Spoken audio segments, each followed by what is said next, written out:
પ્રાયોજક છે cancer healer centre a new beginning.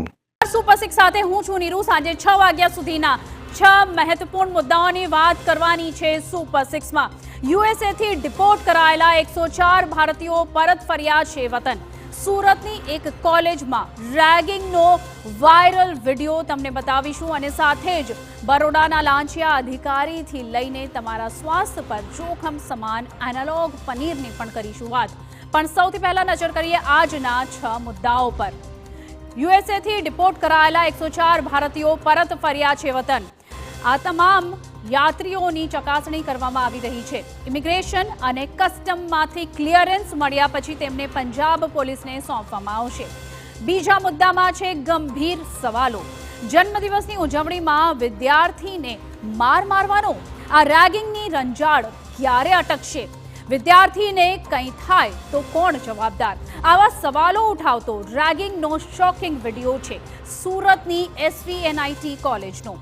ત્રીજો મુદ્દો છે વડોદરામાં ટ્રાફિક કોન્સ્ટેબલ પર 50,000ની લાંચનો આરોપ છે તેનો, જેની સામે ફરિયાદ કરનાર આરોપીએ વિજિલન્સ તપાસ કરી છે અને માંગ કરી છે તેની, તો ટ્રાફિકના એસીપીએ તમામ આરોપોને ફગાવ્યા છે। ચોથા મુદ્દામાં જોઈશું મહાકુંભમાં મોદીનું મહાસ્નાન। આજે મહાકુંભમાં વડાપ્રધાન મોદીનો એક આગવો જ અંદાજ જોવા મળ્યો, જ્યારે ભગવા રંગના કપડાં પહેરી મંત્રોચ્ચાર સાથે મોદીએ ભગાવી તેમને ડૂબકી લગાવી છે અને મા ગંગાની પૂજા આરતી કરી છે। પાંચમા મુદ્દામાં વાત કરીશું વડાપ્રધાન મોદીએ સંગમ ઘાટમાં લગાવેલી ડૂબકીની।